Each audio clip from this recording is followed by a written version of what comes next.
On va demander déjà à ce que le président de toutes les associations de France vienne, qui est notre ami Serretti. Donc, vous voyez comme quand on n'a pas oublié les patients, c'était important. La réflexion éthique, elle est fondamentale par rapport à toutes ces notions, par rapport à tout ce qui a été dit.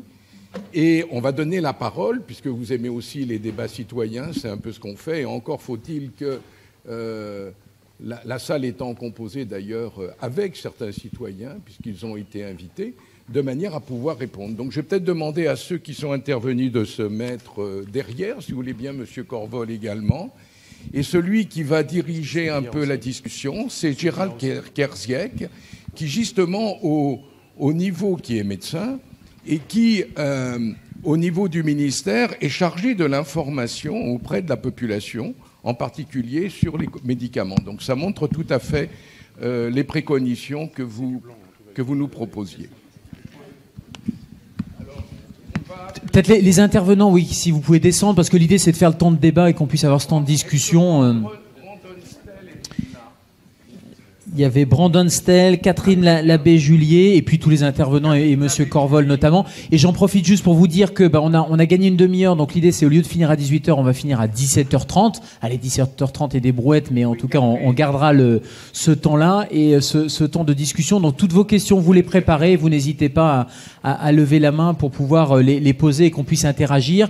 Je me présente, je suis le docteur Gérald Kerziek, je suis médecin urgentiste à la PHP et il se trouve que je fais un peu d'information, de communication médicale ou de vulgarisation scientifique, parce que je suis tous les matins sur Europe 1, je suis le médecin d'Europe 1, donc c'est j'allais dire ce lien ou ce boulot de passeur aussi qui est fondamental. Et merci Monsieur Corvol d'avoir mis cet enjeu de communication qui me semble être un enjeu majeur, que notre ministre de la Santé Agnès Buzyn a parfaitement compris suite à l'affaire Levothyrox, et elle m'a chargé de copiloter avec Magali Léo de France Asso une mission sur l'information des patients et des professionnels de santé autour du médicament. C'est pas une mission d'enquête ou quoi que ce soit, mais c'est vraiment comment mieux informer à la fois les professionnels et le grand public sur les médicaments pour éviter tout ce climat, enfin il y a ce climat de défiance, mais pour essayer de passer du climat de défiance au climat de confiance, ou en tout cas essayer de restaurer une parole partagée et une parole de confiance. Alain Michel Serretti, merci d'être là. Vous êtes le grand témoin, donc du coup vous intervenez quand vous voulez, un peu en filigrane. Et l'idée, c'est peut-être de discuter autour de ce que vous avez eu ces 2 journées. Merci à Christian Hervé et à Claude Forest. Je pense que vous avez tous lu l'éditorial de Claude Forest, Fake News en science. C'est vrai qu'il y a 2 mouvements en fait. Il y a le mouvement Publish and Perish, Share and Shine maintenant, comme vous nous l'avez présenté, mais il y a toute cette pression de publication, cette pression de communication qui va très loin, parce que même des essais cliniques avec derrière des enjeux de mise sur le marché des médicaments, etc., il faut à tout prix publier et publier vite et pas forcément de qualité. Et cette pression de publication, elle fait les carrières et elle les défait rarement. Je pense que c'est un point qu'il faudrait peut-être aborder également, surtout en France, peut-être contrairement au monde anglo-saxon. Ça va peut-être intéressant peut-être de faire un peu de benchmark aussi, parce qu'on a un système qui est quand même assez figé, peut-être contrairement aux États-Unis. Donc c'est un point peut-être de discussion. Et le deuxième mouvement, c'est l'exigence en regard, l'exigence institutionnelle, citoyenne des patients, sous la pression des patients, et j'allais dire quasiment une exigence politique maintenant de transparence, parce que c'est clair que quand vous avez des médicaments par exemple, ou d'autres choses, des informations qui sont des fake news, on en parle en politique, ou des informations sur le médicament qui sont liées à des misconducts, comme on dit aux États-Unis, c'est un vrai problème démocratique, et on est vraiment au cœur de la démocratie sanitaire. Est-ce que, pour commencer, peut-être Brandon Stell pourrait... Brandon nous dire quelques mots sur le site PubPeer, qui est ce site communautaire un peu d'autorégulation, les chercheurs qui commentent entre eux, qui mettent des avis et qui parfois balancent un certain nombre de papiers ou de collègues en disant ce papier-là, attention, il y a peut-être une inconduite scientifique. Est-ce que tu peux nous en dire quelques mots? Oui, je suis Brandon Stell, je suis un chercheur au CNRS. Et j'ai créé le site PubPeer, avec qui je le conduis maintenant avec Boris Barbour, qui est beaucoup plus confortable en français que moi. Donc peut-être il va répondre aux questions aussi. L'idée du site, c'est une plateforme où on peut commenter les résultats qui sont déjà publiés. Et l'esprit de site est de donner plus d'informations de la publication qui est déjà dans la publication. D'ouvrir la porte pour analyser les data après que c'est publié. À la fois par l'équipe ou par des gens extérieurs qui voudraient avoir plus d'informations? Oui, par les gens qui sont extérieurs. Donc, n'importe qui lit l'article peut donner un commentaire sur notre site. Moi, je gère juste le micro pour le public. Est-ce que, Et la précision de M. Barbour, peut-être, non? est-ce que vous avez des questions à poser par rapport... Il y a une question là-haut. Sur ce Sur système. PubPeer. Il y a tout le problème de l'anonymat, il y a tout ça. D'abord et ensuite toi. Non, parce que comme c'est le premier. On essaye d'être juste. Une question sur.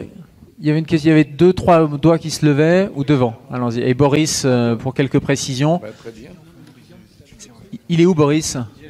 Boris, quelques précisions. Mais s'il y a des questions, c'est peut-être mieux que je Elle est au redonne mon milieu, discours. la jeune fille, voilà. Oui. Il y a la question d'une étudiante qu'elle a posée ce matin, c'est bien que vous soyez là cet après-midi. D'accord, allez-y. Bonjour, je suis doctorante et effectivement donc j'ai pris connaissance de PubPeer récemment. Oui. Et j'avais une question en ce qui concerne l'anonymat, c'est très très bien et je trouve que c'est très très bien cette plateforme de discussion.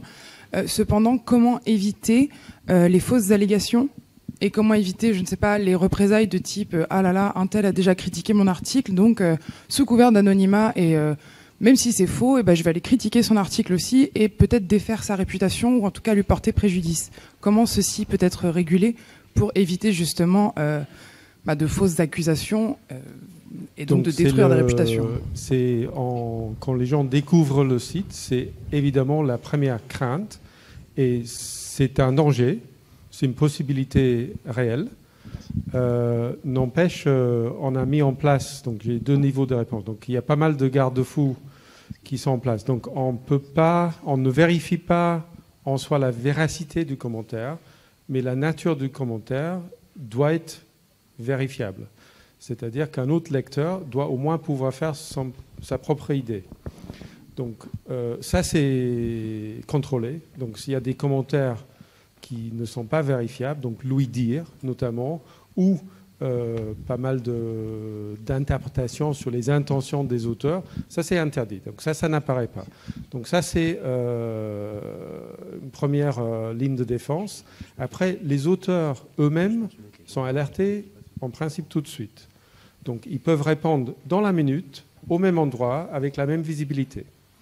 Donc on estime qu'en quelque sorte, ils sont responsables d'un service après-vente, finalement, de ceux qu'ils ont choisi de publier. Et on me décourage parfois de donner cet exemple, mais on peut dédramatiser un peu. Si vous faites un voyage, des fois, vous vérifiez sur un site tel TripAdvisor, si l'hôtel où vous allez, eh bien, donc c'est le même fonctionnement, sauf en mieux sur papier, parce que les commentaires doivent être vérifiables. Donc s'il y a le concurrent de l'hôtel qui dit qu'il ne lave jamais les draps, il y avait des punaises, vous n'avez pas moyen de vérifier. Tandis que les commentaires qui arrivent sur notre site doivent être de nature vérifiable. Donc les auteurs peuvent répondre, les autres lecteurs peuvent répondre, et ils le font. Il y a possibilité de signaler des abus. Et l'autre réponse que je donnerais, c'est que même si le système, en principe, n'est pas parfait, dans la pratique, pour l'instant, ça ne marche pas trop mal. Donc, dans la réalité, chaque fois que les gens crient que c'est injuste, donc évidemment, on vérifie pour nous-mêmes autant qu'on peut, même si la politique, c'est de laisser les commentaires. Et on a trouvé, à notre point de vue, très peu d'exemples où il y a clairement des accusations, des commentaires faux en série sur un auteur ou un autre. Ça peut arriver, peut-être 1 ou 2 exemples sur les dizaines de milliers de commentaires qui sont sur le site. Donc, dans la pratique, je pense que les gens, pour l'instant, ne le font pas. Donc, si les gens s'y mettaient, on devrait changer de système. Et avec une espèce d'autorégulation finalement du système, un peu comme Wikipédia, avec des fausses informations, mais rapidement corrigées derrière. Je donne une réponse trop longue, mais effectivement, tout le monde peut répondre tout de suite. Combien d'articles sont... C'est tous les articles systématiquement qui sont publiés sous PubMed, qui sont... Alors, accessible sous Puppepeer. Vous pouvez commenter n'importe quel article qu'un identifiant qu'on reconnaît, donc DOI, Digital Object Identifier, et les identifiants pour l'archive et quelques autres serveurs de preprint peut-être. Par contre, tous les articles ne sont pas commentés, loin d'eux. Donc, mais tous sont commentables. Tous sont commentables. Donc actuellement, il y a à peu près 15 000 articles qui ont reçu des commentaires. Et le nombre de commentaires, c'est selon la source entre...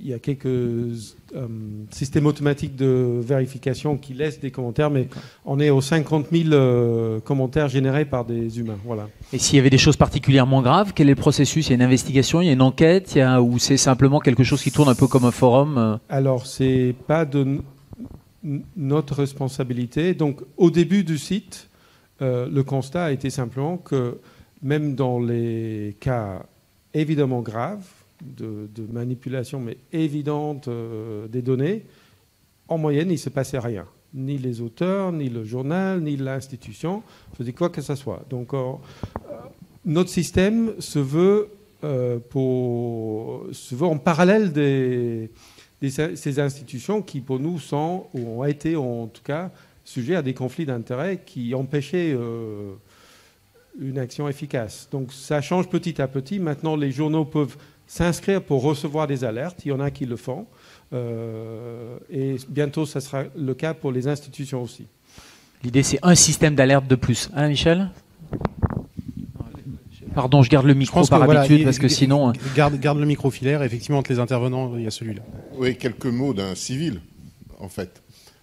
Non scientifique, mais qui est dans cet environnement de la santé depuis 20 ans, puis peut-être profiter de ma présence pour vous présenter France Asso Santé, que vous ne devez pas connaître, qui est une organisation née de la loi santé de 2016.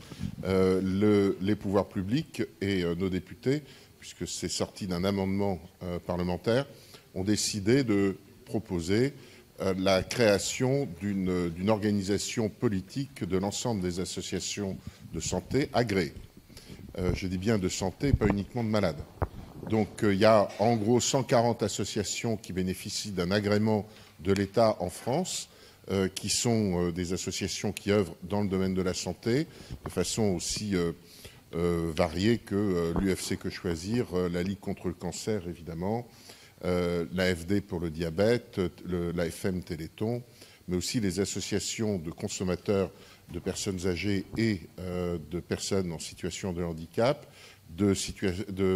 d'associations de familles. Toutes ces associations, 140 d'entre elles, ont obtenu un agrément national qui est obligatoire depuis la loi Kouchner de 2002 pour pouvoir prétendre siéger dans les instances de santé, que ce soit les hôpitaux. Là, on a besoin d'un agrément régional dans la région dans laquelle est l'hôpital, mais si c'est au siège de l'assurance maladie, ce sera un agrément national, ou à l'HAS, ce sera un agrément national. Donc, l'Union nationale des associations de santé s'est créée a été créée par la loi de janvier 2016 et est en ordre de marche depuis bientôt un an, puisque mon élection a eu lieu fin mai, la dernière semaine de mai de 2017. Nous sommes financés par le Fonds de la démocratie en santé, qui est lui-même abondé à l'assurance maladie par une partie des ventes de tabac. Donc c'est a priori vertueux. Nous n'avons pas la possibilité, France Asso Santé, qui est le nom qui a été choisi par les associations, les 80 mouvements qui y siègent, mais le nom juridique, c'est l'Union nationale des associations de santé. Donc nous sommes répartis sur tout le territoire avec une union régionale par région administrative, y compris dans les DOM et TOM. L'ensemble des personnes qui adhèrent à l'ensemble des mouvements qui sont membres de France Asso Santé représentent pratiquement 4 millions de personnes. Alors, voilà, pour vous en avoir présenté en quelques mots notre organisation toute nouvelle qui, j'espère, passera dans le paysage grand public dans les mois ou dans les années qui viennent, j'en suis certain, comme étant le vrai contre-pouvoir dans le sens positif du terme des usagers du système de santé qui imposent leur participation. Un jour, Kouchner m'avait dit, juste avant 2002, de toute façon, dans les années qui viennent, en matière de santé, on ne pourra plus faire pour les gens sans le faire avec eux, plus particulièrement en matière de santé. Alors, en vous écoutant depuis le début d'après-midi, moi je suis arrivé vers 13h, 14h. On parlait de narcissisme avec beaucoup de talent d'ailleurs. Immédiatement, c'est Rabelais que j'ai entendu.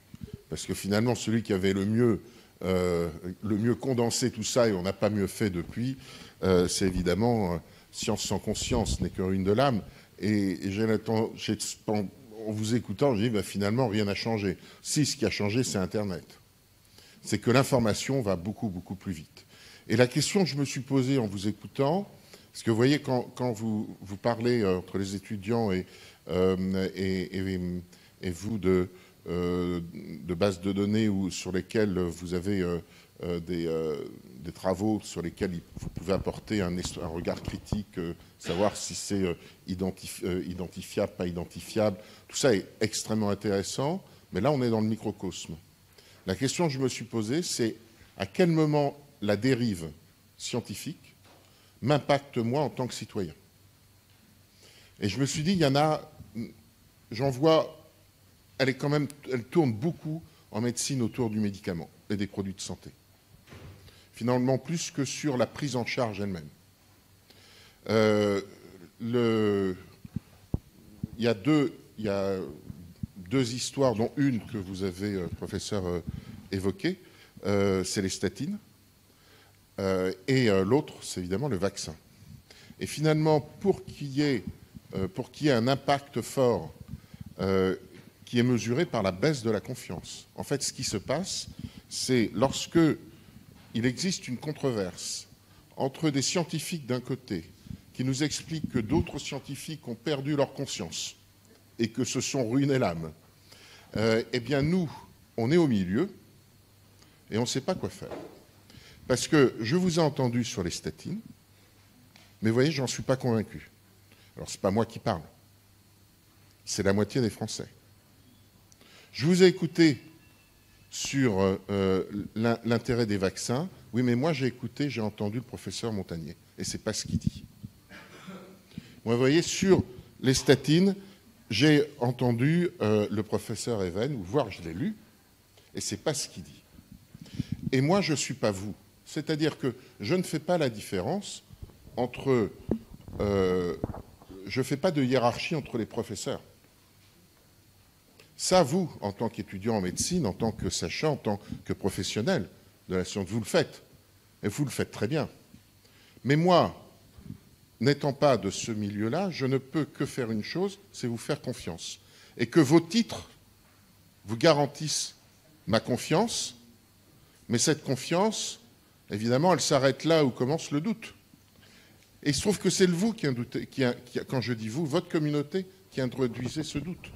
En tout cas, des hommes et des femmes de votre communauté, qui à un moment vont me faire me dire, qui est-ce qui a raison? Qui est-ce qui a raison?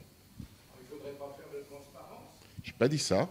J'ai dit que le sujet, à mon sens, il est là. Alors, la grande particularité, c'est qu'il y a 20 ans, même pas 20 ans, que dis-je, 10 ans, il fallait, pour pouvoir faire vivre une contre-vérité et une controverse, la contre-vérité qui va engendrer une controverse. Si je prends l'histoire de l'aluminium, par exemple, dans les vaccins, moi, personnellement, cette fois-ci, je pense que ce n'est pas vrai. Je pense que ce n'est pas vrai. Et donc, je ne suis pas, pour le moment, tant qu'il n'y a pas de preuve particulière, sensible à cette controverse. Mais les journaux papier aujourd'hui ont été balayés par le numérique. Et finalement, même si les journaux demain, qu'ils soient papier ou radio ou télé, se mettaient ensemble pour décider de ne pas donner du crédit à une théorie farfelue sur la vaccination, par exemple, eh bien, Internet serait là pour prendre le relais. Donc en d'autres termes, aujourd'hui, arrêter la controverse est extrêmement compliqué. Et ce que j'avais dit, moi, sur la vaccination, vous ne pouvez pas demander aux Français, et vous étonner que ce soit le seul pays dans lequel il y a une controverse sur quelque chose d'aussi évident que la vaccination, quand vous avez au moins deux poids lourds, non pas de la science, mais deux poids lourds. Médiatique, autoproclamé voilà, expert ou médiatique. C'est ça, médiatique, que sont le professeur Joyeux d'un côté et Montagnier de l'autre, qui vous expliquent qu'il y a un problème. Et lorsque vous êtes au milieu de tout ça et que l'information, elle ne dure que 1 minute parmi un torrent d'informations que vous avez dans la journée, alors vous, évidemment, ça va être votre sujet du jour, voire du mois, voire de l'année. Mais pour la plupart des gens, c'est du zapping, on a l'information, on la capte et on se dit « Ah, c'est Montagnier quand même ». Ça reste dans un coin du cerveau. On y reviendra, c'est même pire que ça. C'est-à-dire que si c'est verrouillé d'un côté sur les médias traditionnels, ça alimente la théorie du complot de l'autre côté, avec les réseaux sociaux qui vont flamber et qui vont derrière alimenter et augmenter. L'argument d'autorité ne suffit plus, quoi. On va juste, on reviendra. Merci Alain Michel. On va prendre les questions. Il y a plein de questions dans la salle. Voilà, j'ai déjà toute une liste d'attente. Donc, alors pour tous ceux qui sont dans la salle et qui ont, oui, ça sera au 7e ou 8e personne. Donc voilà, n'oubliez pas de vous présenter à chaque fois. Bonjour, Simon Pernaud, donc je suis doctorant et médecin à l'HEGP. Je voulais revenir sur une présentation qu'on a eue hier sur les processus de soumission qui, dans un certain sens, ne favorisent pas toujours des publications intègres. On a parlé des délais très longs de publication, mais il y a d'autres choses, et notamment les formats de publication. Quand on doit passer d'une soumission à l'autre, déjà on perd énormément de temps à reformater le truc, et on passe plus de temps à formater le truc, ça prend une journée de soumettre parfois en reformatant, etc., que de mettre en avant des résultats intègres.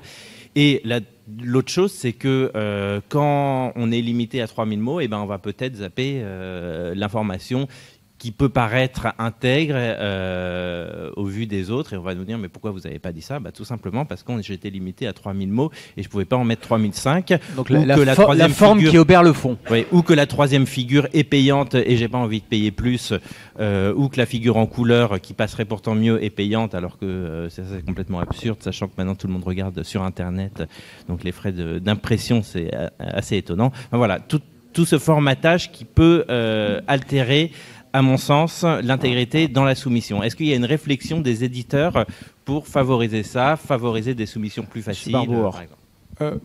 En termes d'utilisateurs seulement, je pense que la situation s'améliore quand même, dans la mesure où il y a beaucoup de journaux qui ne sont pas très regardants sur le format initial à la soumission. Il y a beaucoup qui sont assez d'accord de jeter un coup d'œil d'abord, même une première revue, et après seulement vont vous demander vers une version finale de modifier. Donc ça c'est pas tant un problème. Après, il y a eu prise de conscience aussi qu'il fallait pas limiter les longueurs des descriptions des méthodes, par exemple. Donc souvent, ils sont maintenant totalement exemptés des limites de longueur et tout ça. Donc je pense que c'est à moitié un problème maintenant.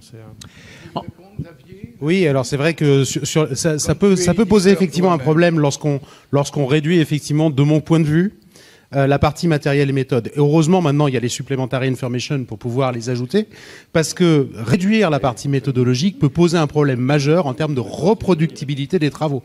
Si vous travaillez avec des souris, vous testez un médicament sur la souris, et que vous ne précisez pas que votre animalerie est à 22 degrés, que l'autre animalerie est à 28 degrés, que l'autre comprendra pourquoi je parle de ça, et typiquement, vous pouvez avoir des résultats complètement différents. On dit c'est pas reproductible, alors que c'est pas parce que c'est pas reproductible, c'est tout simplement parce que l'expérience n'est pas la même. Voilà, donc je pense que la remarque est intéressante, mais pour aller dans le sens effectivement de Boris, c'est vrai que maintenant, dans la plupart des journaux, il y a quand même la possibilité d'avoir les supplementary information et de mettre le plus de matériel et méthodes possible dedans. Et moi, j'encourage beaucoup les jeunes, lorsque vous rédigerez vos articles, à faire ça, à être extrêmement précis sur ces matériaux, sur le matériel et méthodes, parce que c'est une partie absolument fondamentale du travail. Le reste est important, mais cette partie-là est importante. Juste en deux mots, tu as abordé le problème des revues payantes. Je voudrais juste avoir votre sentiment sur le fait de payer, est-ce que c'est pas un facteur de non-intégrité? C'est le modèle économique de ces revues. Plus ils publient, plus ils gagnent de l'argent. Est-ce que c'est pas un facteur de descente en termes de qualité?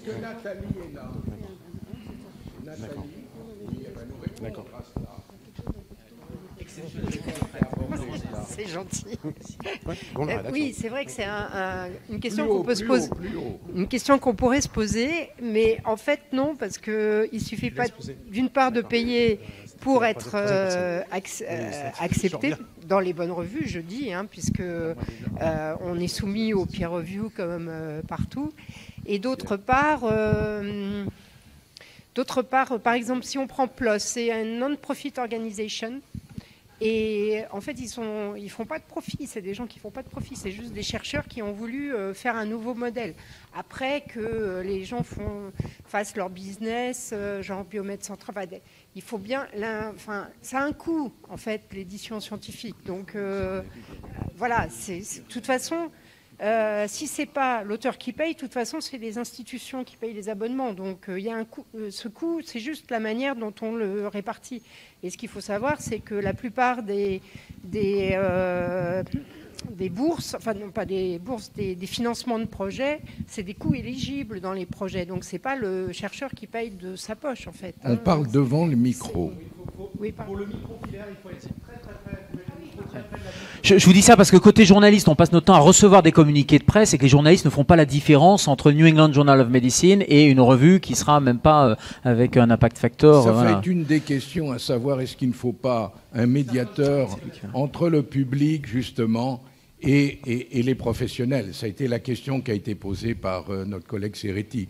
Il y avait d'autres questions, il faut faire parler à ça. Là. Bonsoir, Bernard Troude, je suis à l'heure actuelle sociologue, j'écris pas mal.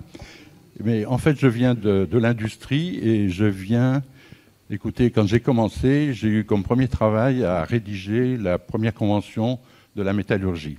Et nous avions fini par dire et insérer que l'entreprise devait apporter sa confiance, apporter son intégrité et apporter son savoir à l'employé qui désirait rentrer ou qui désirait continuer à travailler chez eux. Après, ça s'est transformé. Nous avons eu la boîte à idées, qui est un peu ce qui est fait là, dans l'anonymat, et on pouvait ou dire ce qui n'allait pas, ou dire ce qui allait, ou apporter une invention. Bon, ça c'est une chose. Moi, mon maître, c'est quand même Jean-Jacques Rousseau, quand il a écrit L'art et la science. Il a tout dit quand il avait 20 ans. Moi, je me suis remémoré à 20 ans qu'est-ce que j'avais à dire, certainement pas ça. Finalement, dans une entreprise, il y a une histoire d'entreprise parce que c'est une communauté. Pardon, une question courte parce qu'il y a plein de questions. Si vous avez juste straight to the point, comme on dit. La question, elle vient. Pourquoi nous n'avons pas, quand un employé arrive ou dans l'état des employés, l'histoire de l'entreprise? J'ai visité 3 entreprises la semaine passée. Je n'ai jamais eu l'histoire de l'entreprise, c'est-à-dire l'histoire de la communauté d'entreprise et comment quelqu'un qui arrive, qui n'a pas cette histoire d'entreprise, comment peut-il faire confiance à celui qui arrive, à celui qui parle, pour qui il veut parler. C'est tout. Il y a peut-être une réponse là. Alors, moi ce que je peux répondre, c'est mon expérience personnelle dans mon entreprise. On ne partage pas l'histoire de l'entreprise au sens chronologique, factuel, etc. C'est vrai. Par contre, ce que nous partageons, ce sont les valeurs de l'entreprise. Ça, oui. Et je ne sais pas si ça revient au même pour vous, mais c'est ce qu'on a. On a des documents, on a des formations, des intranets aussi qui permettent aux collaborateurs nouveaux, mais aussi anciens, d'avoir ça en tête et de les intégrer et de différencier l'entreprise par rapport à d'autres. Ça, oui. Ça, je pense que je ne pense pas qu'on soit les seuls à le faire, très honnêtement. Beaucoup d'entreprises le font en termes de valeurs d'entreprise, dont l'intégrité fait partie. Merci. Question courte, réponse courte. Autre question? Non, ce n'est pas une question, c'est une réflexion d'ordre général. Réflexion courte aussi.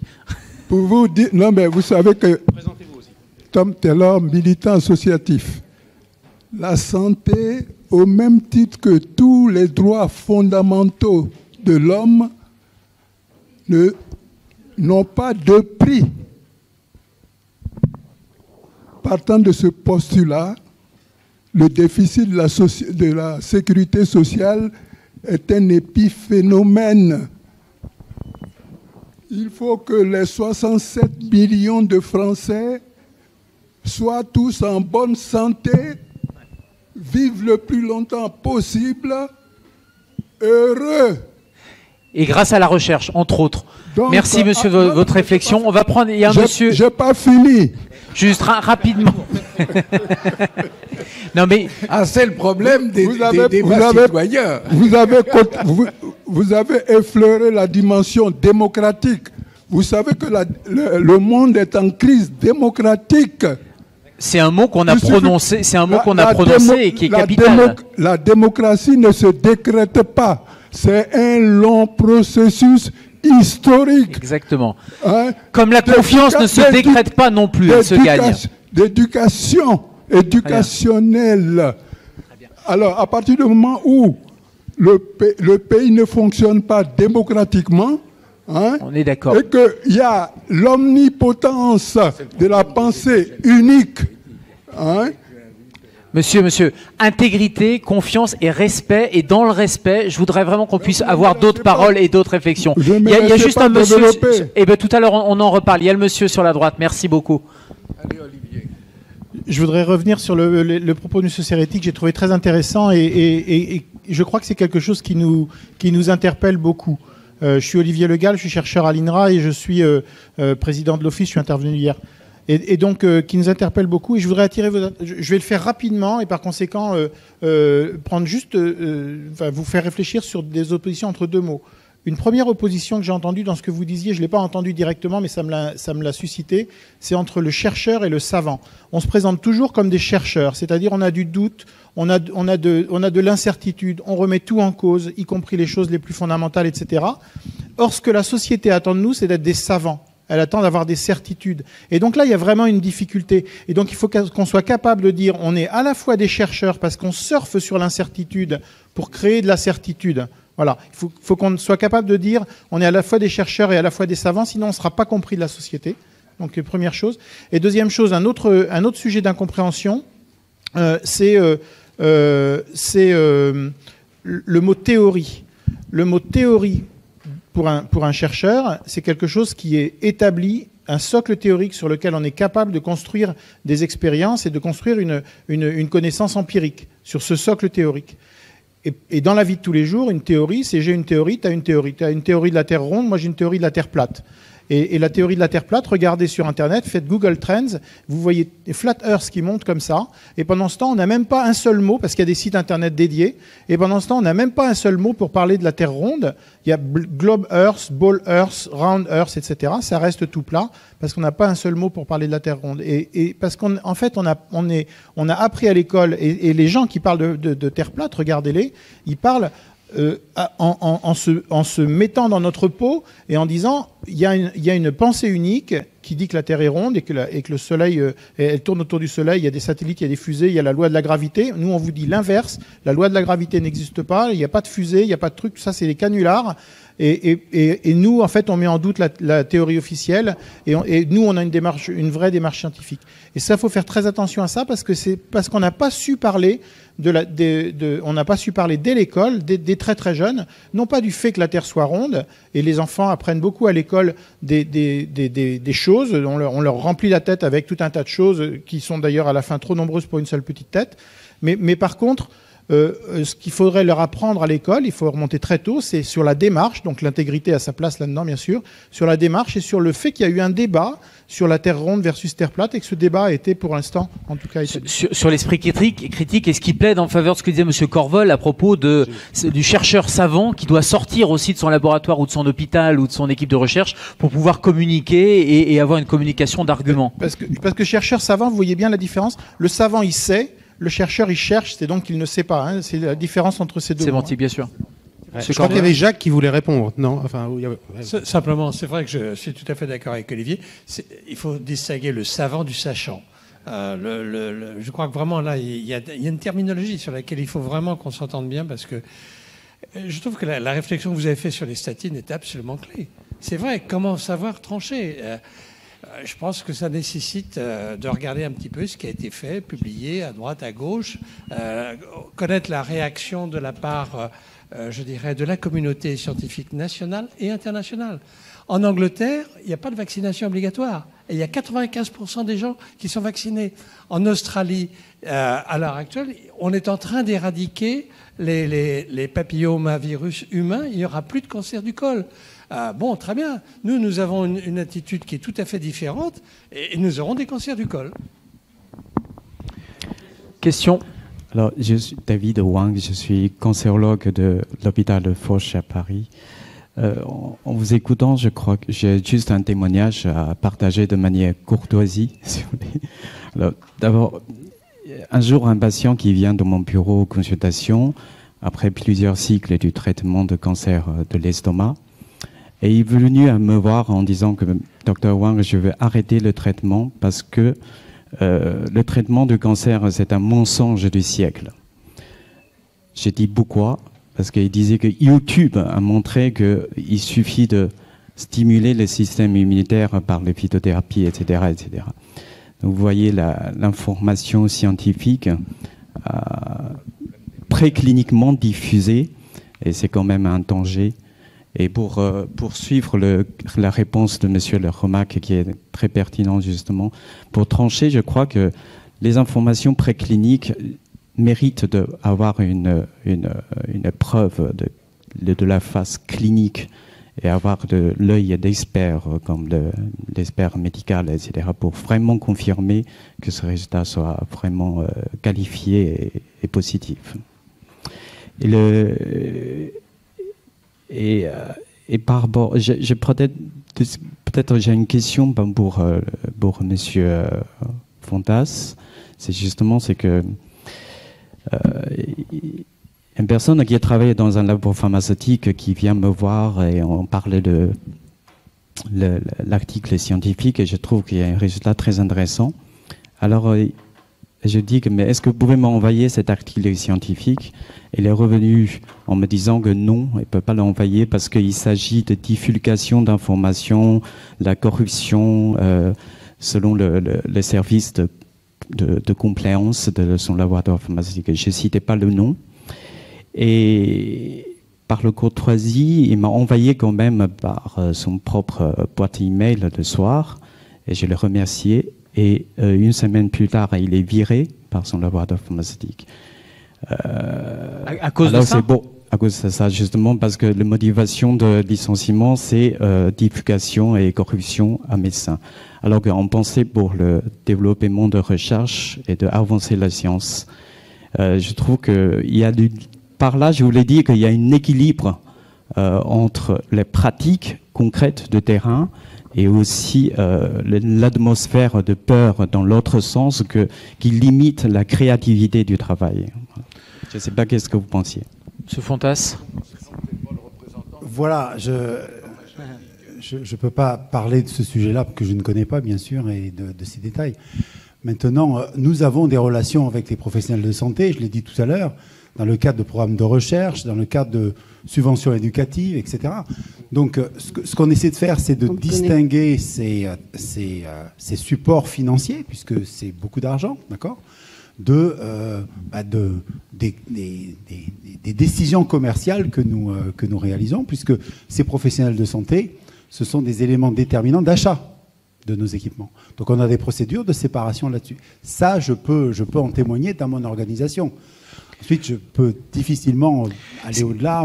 Ce qui est clair, c'est que sur l'industrie pharmaceutique, il y a eu à la fois un contexte réglementaire qui s'est considérablement et à juste titre renforcé. Est-ce qu'on n'est pas allé trop loin? C'est une question qu'on peut quand même se poser dans le sens où maintenant, il y a une espèce de diabolisation et y compris, alors diabolisation de l'industrie pharmaceutique, on le voit, dès que ça touche l'industrie pharmaceutique, c'est forcément les méchants. Donc il faut se poser la question de cette ceinture qui a été mise, est-ce qu'elle est trop serrée, pas assez serrée? Mais je pense que c'est quand même une vraie question, parce que les relations entre les médecins, l'industrie pharmaceutique et les patients, ça s'appelle le médicament, et ça c'est utile. C'est-à-dire qu'en termes de santé publique, c'est quelque chose qui est quand même souhaitable. Et juste pour finir, parce que c'est quelque chose que nous on explore dans la mission de manière très importante, la deuxième chose, c'est la diabolisation des experts.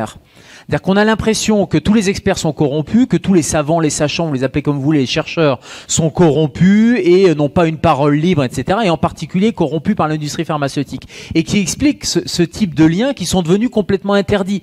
Alors que ce seraient des liens qui, probablement, pourraient faire avancer l'information du professionnel, par exemple, et pourquoi pas, et c'est surtout l'objectif, in fine, l'information du patient aussi. Voilà, donc c'est une question qui, à mon avis, est assez essentielle. Peut-être un rappel, vous savez qu'une loi existe en France, c'est vrai, il y a une inflation législative qui s'appelle la loi Bertrand, qui oblige toutes les sociétés du médicament, mais aussi du dispositif médical et d'autres sociétés à mettre sur le site du ministère de la Santé transparence.gouv.fr toutes les transactions financières, d'accord.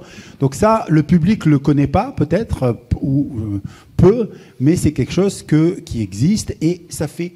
On a peut-être sous-estimé l'effort énorme pour les entreprises. Je ne parle pas de moi qui suis une grande entreprise, mais pour les petites et moyennes entreprises, c'est un effort considérable. Et on a joué le jeu, d'accord. On n'a pas dit non, bien sûr, puisque c'est une loi, mais on le fait. Et les citoyens, les journalistes, les médias, ils peuvent utiliser ces informations pour...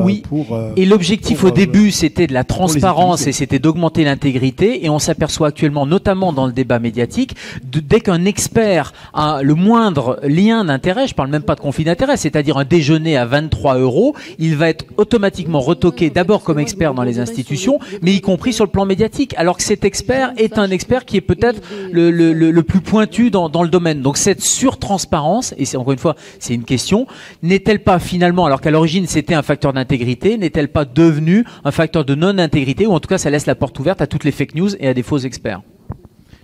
C'est une question. Ouais, je voudrais juste rebondir justement un peu sur ça, mais surtout sur ce qu'a dit M. Serretti. En tant qu'enseignant-chercheur, je suis devenu enseignant-chercheur pour pas communiquer en fait des morceaux de faits, mais pour pouvoir communiquer ou développer chez les étudiants les instruments intellectuels, je dirais, pour pouvoir douter et avoir un esprit critique de manière constructive. C'est-à-dire donner les instruments qui leur permettent de s'éclairer eux-mêmes pour avoir une vision qui ne vienne pas de prophètes autoproclamés ou de scientifiques autoproclamés, mais pour moi, le droit à l'éducation et le droit à l'éducation supérieure, c'est cette possibilité de développer cet ensemble d'outils intellectuels. Donc quand on me dit qu'actuellement la société, c'est une société où tout le monde déteste tout le monde, où tout le monde terrorise tout le monde, où tout le monde en fait reçoit des informations mais sans les mettre à la priorité, en me disant ça, enfin, je prends quelque chose d'un peu extrême, en me disant ça, en fait, vous êtes en train de me dire que le système universitaire français est en pleine faillite parce qu'elle n'arrive pas à développer chez le citoyen l'esprit critique, mais l'esprit critique et le doute, mais de manière constructive et comme un outil justement de la démocratie. Enfin, je crois pas, mais parce que l'université, la faculté, elle n'est pas là pour faire développer quoi que ce soit aux citoyens. Elle est là pour former des étudiants qui deviennent des pros dans leur domaine. Moi, j'ai fait une faculté à Paris 2, c'était Sciences Éco. Je suis devenu un expert, en quelque sorte, sur le sujet. Mais ma fac, elle n'avait pas pour vocation de faire autre chose que ce que je suis devenu. La question du regard critique, elle est essentielle. J'avais co-présidé les assises du médicament qui avaient précisément participé à l'écriture de la loi Bertrand en 2011, après Mediator. Et on s'était aperçu, je m'étais aperçu, mais ça nous a explosé en plein visage, de constater à quel point l'esprit critique des médecins vis-à-vis du médicament était faible. Parce que la pharmacologie, je crois qu'on dit comme ça, était peu enseignée en fac de médecine et que finalement, l'emprise des laboratoires, la visite médicale faisait office de formation complémentaire. D'où d'ailleurs la réforme complète de la formation continue pour les médecins et qui a abouti à ce que on prenne une taxe au labo alors que jusqu'à présent les labos finançaient le médecin, etc. Donc on ne peut pas être omniscient et la vie ne fait que 100 ans à peine. Et arrivé à 30 ans, et c'est normal que vous, je parle aux jeunes, que vous ayez envie d'aller bosser. Et que donc il y a des choix à faire dans l'enseignement que vous proposez à vos étudiants. L'ensemble des patrons de fac de médecine étaient présents dans mon groupe, dans le groupe 4 des assises du médicament, et la question de l'embolisation des matières et des contenus qui est dans le cursus global qui fait que d'un bachelier on va en faire un docteur. La question d'intégrer quelques mois de plus sur le médicament s'est posée, mais sans solution. En tout cas, ce sont les conclusions de 2011. Moi, ce que je veux, pour rebondir sur le médicament, je voudrais juste, je suis administrateur de la NSM. Il y a quelque chose qui, je ne sais pas s'il faut être inquiet, en tout cas, il faut être vigilant. Et je ne réponds pas à la question des liens, conflits d'intérêts, tout ça. Je suis assez d'accord avec ce que vous avez dit. J'avais l'impression d'être un délinquant il y a 15 jours en faisant ma DPI en tant qu'administrateur de la NSM. Je suis pas du tout dans la santé, mais simplement vous mettez à poil, quoi, en faisant ça. Et vous demandez à quel moment vous allez prendre un coup de bâton sans l'avoir vu arriver. Non, l'industrie du médicament est en train de vouloir raccourcir le temps sur l'access market, l'accès au marché. Aux États-Unis, les autorisations de mise sur le marché sont données de plus en plus rapidement et on va évaluer le médicament non plus en amont avec les études cliniques qui étaient faites jusqu'à présent, qui sont toujours faites, mais plutôt en vie réelle. Et la question qu'on peut se poser, c'est qu'est-ce que ça nous réserve, cette histoire? Évidemment, on comprend que les malades ont besoin d'avoir les médicaments le plus tôt, mais c'est surtout les actionnaires des laboratoires qui veulent les voir sur le marché le plus tôt possible. Et donc, on nous vend l'idée que pour les malades, parce que ça, évidemment que ça va rendre service des gens qui n'ont rien et qui ne peuvent se raccrocher qu'à ça, qu'à ce médicament qui vient d'arriver. Ils vont préférer l'avoir plutôt en janvier qu'en décembre, par la force des choses.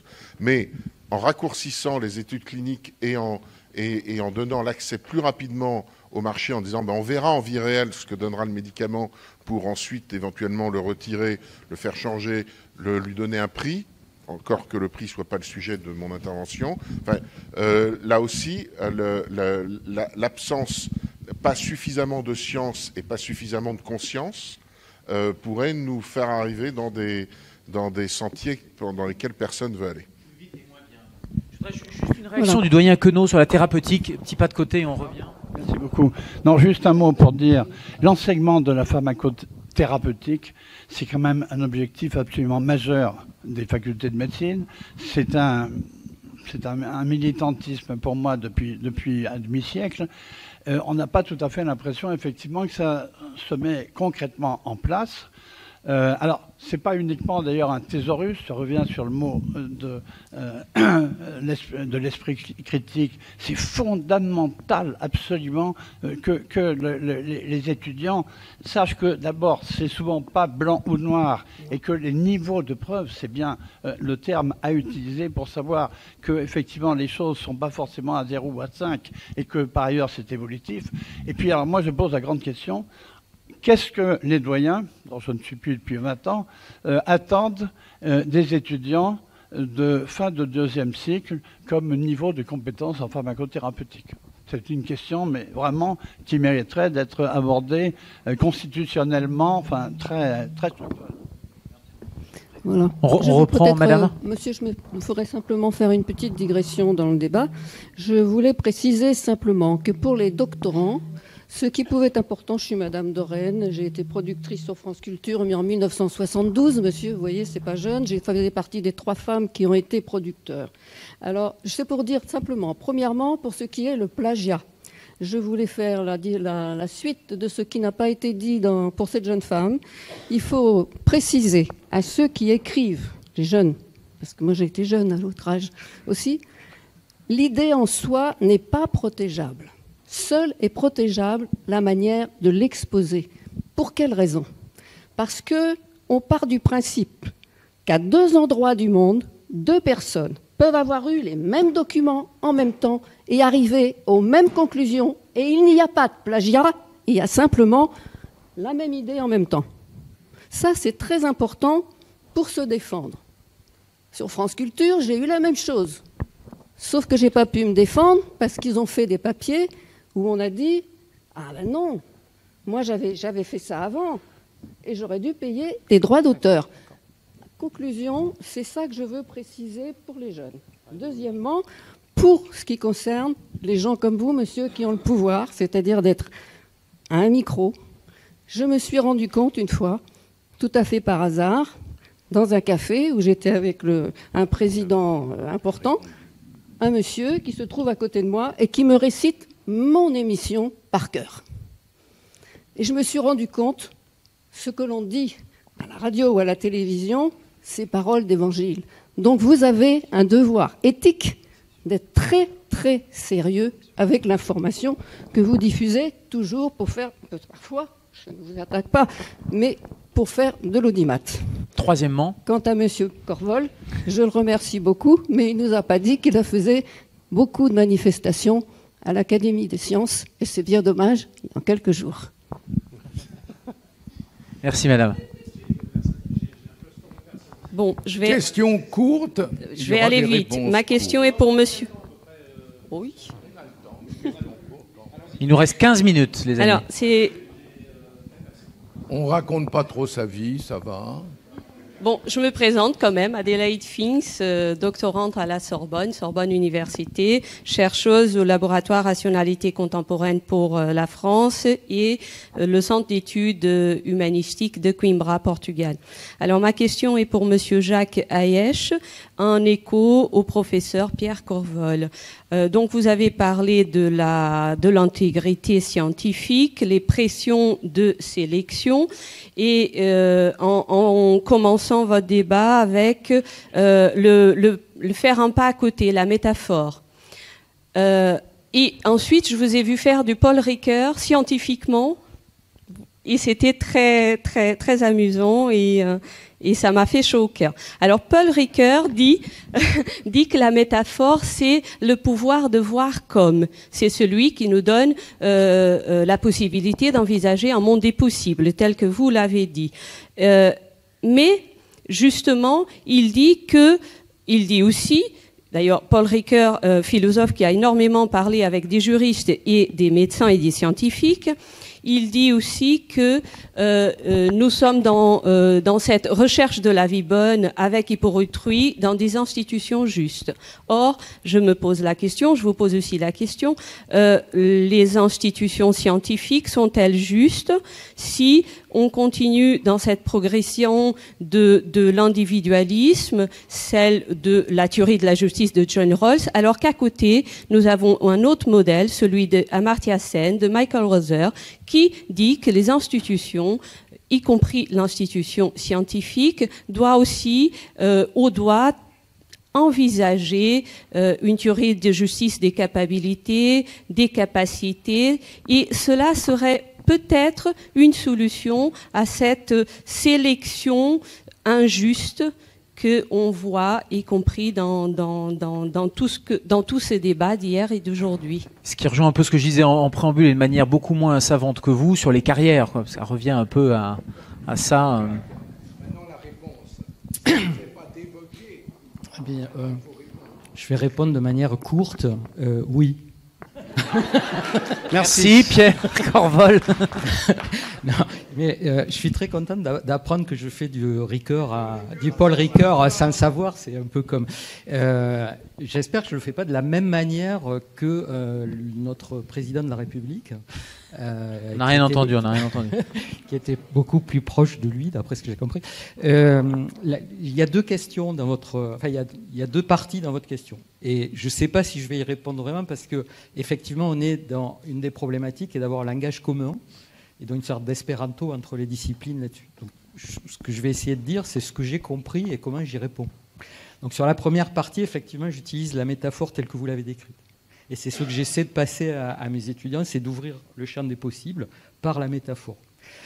Sur la deuxième partie, est-ce qu'il faut que, tel que j'ai compris votre question, est-ce qu'il faut que on analyse ce que j'ai appelé en fait les scores d'aptitude, en fait les critères de sélection et la manière dont fonctionnent en fait les institutions, pour voir si on va vers une société plus juste. La question, je l'ai un peu éludée, parce qu'en fait, je sais, enfin, ce qui est le plus dur, je crois que c'est Pierre Dac qui avait dit ça, c'est de prédire l'avenir, enfin de voir l'avenir, quoi. Et c'est ce que je reproche moi aux institutions, c'est que l'ANR, quand elle sélectionne un programme, c'est en gros de dire je sais qu'est-ce qu'est la bonne recherche et la mauvaise recherche. De la même manière, venons à l'actualité aujourd'hui, Parcoursup, c'est de dire je sais quel est l'étudiant qui va réussir et celui qui ne va pas réussir. Ça, je ne sais pas faire. Donc la métaphore, je l'ai utilisée dans la théorie de l'évolution en disant la seule chose que je peux faire, c'est de regarder comment les espèces ont évolué, d'essayer de voir les différentes controverses scientifiques et en utilisant cette réflexion-là, essayer d'en tirer des conclusions sur qu'est-ce qui va se passer. Et la seule chose que j'ai utilisée, c'est la question que j'ai posée implicitement, c'est est-ce qu'on va vers la mort des enseignants-chercheurs ou pas? Et ma conviction que je n'ai pas exposée, c'est que si on va vers la mort des enseignants-chercheurs, alors à plus ou moins long terme d'enseignement, on va vers une société qui sera obligatoirement autocratique et non démocratique. Et l'histoire nous a montré que là où il n'y a pas de chercheurs, là où il n'y a pas de recherche, là où il n'y a pas d'esprit critique, la démocratie est morte. On pourrait aller sur une évaluation a posteriori et remise en cause aussi sans cesse. C'est une éthique des pratiques que les Canadiens qui étaient hier là en particulier, la personne qui finance toutes les recherches du Canada était ici, Mylène Deschênes, et Hubert Doucet, qui est un éthicien que vous connaissez peut-être, dit que nous devons passer de l'éthique de la recherche avec les lois, etc., à, en définitive, une éthique des pratiques de recherche. Et de la même manière, au niveau des établissements, à une éthique des pratiques entre l'industrie, l'université, etc. Et c'est fait, tout ce champ-là n'a pas été complètement travaillé avec de véritables études de sciences humaines et sociales par rapport à des cas, par rapport à des dérives éventuelles. Tous ces éléments sont en effet à faire. D'autres questions ? Au-delà des pratiques, l'institution est quand même très figée avec une course à l'échalote en début de carrière, une pression de sélection et quelque chose d'assez irréversible derrière, dans un sens ou dans l'autre. Leslie Lepont, doctorante. Je voudrais revenir sur ce dont on a parlé au départ, donc du manque de confiance de la population envers notamment les découvertes, et je pense notamment au vaccin, bon, qui n'est pas vraiment une découverte à l'heure actuelle, mais je pense notamment au vaccin. Et c'est quelque chose auquel je suis confrontée en fait tous les jours sur les réseaux sociaux, notamment que les vaccins c'est le démon, que voilà les industries pharmaceutiques c'est le mal. Et j'aimerais savoir ce qu'on peut faire aujourd'hui pour regagner la confiance de la population à ce sujet, puisque malheureusement il y a eu des études non intègres et frauduleuses qui ont établi des liens entre des vaccins et l'autisme, je pense à ça notamment. Et même s'il y a eu un nombre considérable d'études derrière qui démontrent que c'était totalement faux, qu'il n'y a pas de lien de cause à effet, il n'empêche que la confiance a été perdue, notamment en France, par rapport à d'autres pays où effectivement ce n'est pas du tout le cas. Donc comment aujourd'hui en France on peut restaurer la confiance de la population, des patients envers la science, envers nous? C'est exactement la question que la ministre a posée et nous a posée dans le cadre de la mission qui rendra ses travaux le 31 mai. Donc on a auditionné extrêmement largement des citoyens en passant par des étudiants journalistes, des profs de journalisme, des chercheurs, des médecins, bref, de tout un chacun, y compris aussi des influenceurs en termes de réseaux sociaux. Ça se décrète pas à la confiance. Il y a un certain nombre de mesures. On est sur des temps qui sont du long terme et ça se prend avec une éducation dès la maternelle à la limite sur l'esprit critique, etc. Et la science, et puis ça va jusqu'à arrêter les fake news à un moment donné quand il y a vraiment manifestement là aussi des liens ou des conflits d'intérêts qui sont évidents. Je pense à la naturopathie par exemple, qui est en vrai conflit d'intérêts avec des officines de naturopathie par exemple qui diffusent un certain nombre de fake news. Donc la mission rendra son rapport le 31 mai 2018, donc la ministre communiquera dessus. Après, encore une fois, ça ne se décrète pas et je pense qu'on est arrivé à un niveau tel de défiance qu'il va falloir un certain nombre d'années pour regagner cette confiance-là. Et les journalistes, et madame parlait de pouvoir entre guillemets, les journalistes clairement ont un pouvoir extrêmement important. Vous avez tout à fait raison de poser cette question qui appelle une réponse un peu complexe. C'est-à-dire que le scientifique a l'impression qu'il connaît la réponse et qu'en délivrant cette réponse scientifique à l'ensemble de la population, il va donner la réponse qui va gommer toute hésitation, toute défiance. En fait, c'est beaucoup plus complexe. Je pense que c'est une interpellation à l'ensemble des gens. C'est pour ça que je parle de citoyens. Ça va effectivement à la formation à l'intégrité scientifique, mais bien sûr, mais aussi à l'esprit critique, mais aussi à la formation des journalistes. Et on n'a pas beaucoup de journalistes scientifiques. Alors je dis ça parce que je connais un petit peu uniquement les émissions de M. Guerzac qui sont, je trouve, très intéressantes. Je fais toujours attention quand quelqu'un parle de médecine et qu'il ne se trompe pas. C'est rare, mais je dois dire bravo. Mais il n'y en a pas beaucoup. Et il n'y a pas beaucoup de scientifiques intéressés par cela. Enfin, on connaît aussi Mathieu Vidard, etc. Mais on les connaît finalement parce qu'il y en a très peu. Mais c'est une des manières. Il y en a d'autres encore qu'il faut réfléchir.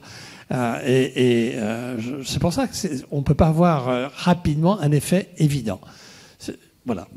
Une société de communication et de rapidité, et c'est clair que la communication et la rapidité de diffusion de la bonne information sera une réponse à la mauvaise information qui circule plus vite et mieux. Bonsoir, Wafa Charifi, doctorante à l'Institut Cochin.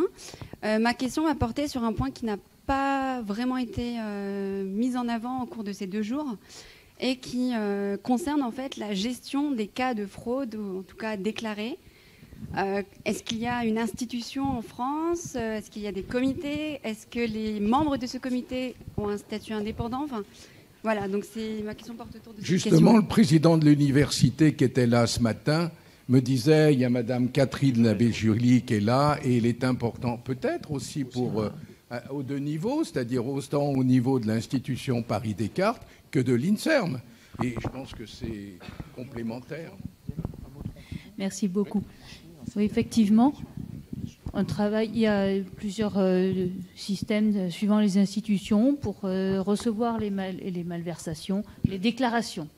Les déclarations.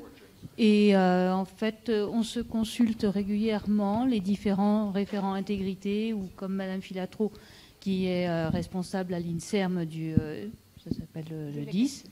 Et on se consulte dès qu'on a des éléments en commun pour voir les méthodes à appliquer, qui doit que faire, et puis consulter. Et en fait, par établissement, normalement, vous devez avoir un référent intégrité qui a été nommé auprès du ministère. Et c'est lui le contact pour envoyer les malversations. Si vous avez à dénoncer quelque chose ou une plainte à poser, c'est à lui à s'adresser. Et bon, après, c'est développé. Voilà, Guylaine peut développer. Madame, vous vouliez apporter un complément? Oui, je vais apporter un complément. Donc, je suis déléguée à l'intégrité scientifique de l'INSERM, qui a une très longue expérience de ce type de travail. Et je voulais dire qu'on joue des rôles multiples.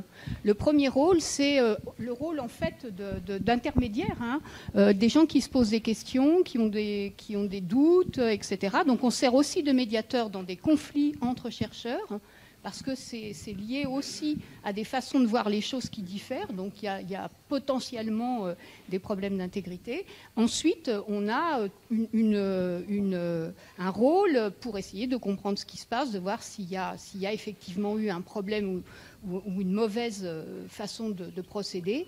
Et aussi, on sert, et je voulais le dire, c'est très important, on sert de référent pour les éditeurs scientifiques. Parce que les éditeurs scientifiques... Ils sont à l'étranger, ils lisent PubPeer, on leur envoie des signalements et eux-mêmes ne peuvent pas du tout se rendre compte de ce qui se passe. Donc ils se tournent vers nous, ils nous demandent de nous adresser aux chercheurs qui sont par exemple mis en cause et de commencer à essayer de comprendre, de leur expliquer les problèmes. Médiation, enquête et rôle disciplinaire, j'imagine aussi, avec des sanctions possibles?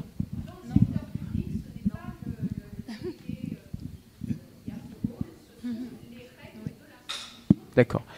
Et il y a l'office qui a été mis en place, l'Office français pour l'intégrité scientifique. Donc là aussi, c'est une mise en place relativement récente. C'est fin 2017. Olivier Le Gall, ouais. Ouais, justement, je le préside. Ben oui. Et donc, un des rôles de l'Office, c'est justement, étant donné que les établissements ont ou n'ont pas aujourd'hui. Et donc, la première chose, c'est de faire en sorte que les établissements aient des référents intégrité scientifique. Il y en a 74 aujourd'hui qui ont un référent intégrité scientifique, dont environ les 2 tiers des universités. Seulement les 2 tiers. mais il y a 2 mois, c'était seulement un tiers. Donc ça a quand même progressé. Et donc voilà, donc la première chose. Et puis ensuite, ils sont organisés en réseau, effectivement, comme tu le disais, et ils échangent entre eux sur pas tellement sur les cas, parce que les cas c'est anonyme et c'est individuel et c'est confidentiel, mais par contre sur les pratiques, et notamment les pratiques d'instruction qui permettent d'instruire correctement les dossiers. Et puis alors un des trucs qu'on leur dit quand même, mais très fortement, c'est quand vous avez quelqu'un, et qu'on dit au chef d'établissement, parce qu'on est en contact avec eux, quand vous avez quelqu'un qui se tourne vers vous pour vous signaler un cas de méconduite dont il est victime, on a vu tout à l'heure les ravages que ça peut faire, répondez-lui. Même si c'est pour lui répondre, attention, ça va peut-être prendre quelques temps, mais on sera en contact avec vous ou pas d'ailleurs, mais répondez-lui, c'est la moindre des respects. Et donc, les gens qui sont dans la nature et qui n'ont pas de réponse depuis plusieurs années, c'est inadmissible, tout simplement. Et merci oui, je voulais peut-être allez-y rapidement, parce qu'après on donc juste pour répondre tout à l'heure à la question de Jacques qui posait, est-ce que le monde universitaire a failli? C'est pas le monde universitaire. Je crois qu'il a un tout petit peu perdu sa conscience. Et Monsieur Serretti, il y a eu des choses qui ont changé depuis Rabelais en termes de science sans conscience n'est que ruine de l'âme. C'est que quand Gargantua il dit ça à son fils, qui va aller étudier à la grande ville, là, il va aller étudier comment on manie les armes, et pour ça, il aura besoin de parler dans les salons et d'avoir l'air un peu malin de temps en temps. Mais attention, fais ça, mon fils, il lui dit, mais n'oublie pas la crainte de Dieu. C'est ça la conscience, c'est la crainte de Dieu. Et là, on a perdu un tout petit peu cette conscience, et on la retrouve aujourd'hui avec le feu divin qui vous tombe sur la tête. Aujourd'hui, il vous tombe depuis Internet, et c'est éventuellement l'opinion publique qui tombe sur la tête d'un chercheur. Et on retrouve ça avec les initiatives peut-être qu'il y a comme PubPeer, etc. Donc c'est pas que ça n'a pas changé, c'est qu'on s'en est un peu éloigné et on y revient, mais sous une forme un peu différente. Je suggère cette idée. Merci. On est à 17h30 et il faut qu'on garde le temps. Alain-Michel Serratti ou James Goldberg, c'est ça? Il y a James qui... James. Oui, j'ai voulu simplement dire que nous sommes en France. Moi, j'ai eu l'expérience de connaître ce jeune homme depuis des années. On est très fiers d'avoir quelqu'un qui connaît à la fois la faculté, à la fois la recherche, à la fois ANDEM, NAS, HAS, tout le ministère, tous les différents départements, tous les différents territoires. Christian Hervé vient de faire une conférence pendant 2 jours qui a évoqué un ensemble de problèmes qui existent dans un pays qui n'est pas l'Amérique, c'est-à-dire universel. Aux États-Unis, ce problème n'est même pas posé comme ça. Et comme je suis expert à le Parlement européen, je viens de parler, même il y a 2 jours, avec Christian, présente, avec un des directeurs qui a dit un des grands problèmes aujourd'hui, c'est de comprendre la culture, la véritable légalité et l'existence de tous les pays européens. Mais sachez que la France, et s'il vous plaît, c'est la fin de la réunion, donc je ne me permets pas de poser une question trop lourde, simplement de remercier Michel d'être là, d'avoir pris la responsabilité de représenter les citoyennes, les médecins, les différentes organisations, et Christian Hervé d'avoir organisé l'ensemble de ces personnes. Et en fait, c'est dernier une point, conclusion dernier point, qu'il je ne fait. peux pas oublier, il y a M. Aurier, que je connais depuis des années. C'est lui qui... Et on va lui laisser Professeur Aurier peut vous témoigner tous les efforts qu'il a fait pendant des années d'aider, de garder une transparence et une objectivité de la recherche from the bottom up and the top down. Thank you very much. Je vous remercie beaucoup. Merci beaucoup. Un mot de conclusion et votre mototaxi. Un mot de conclusion. Tu finis par Claude Hurier. Ben, moi aussi, je vais finir par Claude, parce que Claude, on s'est rencontrés à la fin des années 90, quand je suis rentré dans le monde associatif, dans son bureau au Sénat, et probablement une des plus belles personnes que j'ai rencontrées durant ces 20 ans, puisque ça fait 20 ans que je suis rentré dans le monde de la santé à travers l'accident de mon épouse. Et je suis toujours très heureux. D'abord, j'étais fier de travailler avec toi et toujours très heureux de te voir et de voir que, quelles que soient les années qui passent, le cerveau est toujours aussi impeccable et ça me fait vraiment plaisir. Eh ben, c'est bon diagnostic.